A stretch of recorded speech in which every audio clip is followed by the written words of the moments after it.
L'assimilació lingüística anava més enllà de l'òrbita burocràtica i algun literat oriünd de les contrades aragoneses escriurà en català. I també podríem assenyalar, com formant part del mateix fenomen, la facilitat amb què algunes viles d'aquestes comarques adoptaren la legislació de València, renunciant a furs privatius o estranys que les regien des de la conquista.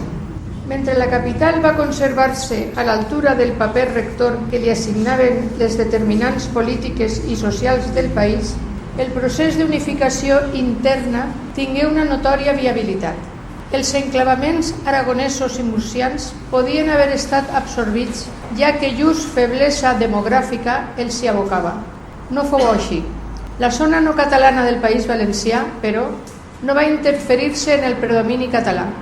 Més ben dit, només va fer-ho a través de les ambicions feudals dels senyors aragonesos amb possessions en el regne. Sigui com sigui, el fracàs de l'assimilació territorial deixava subsistent una rèmora molesta. Per sempre més seríem un país nacionalment heterogeni. Vull dir, en tant que el país coincidís amb les ratlles jurisdiccionals del regne medieval.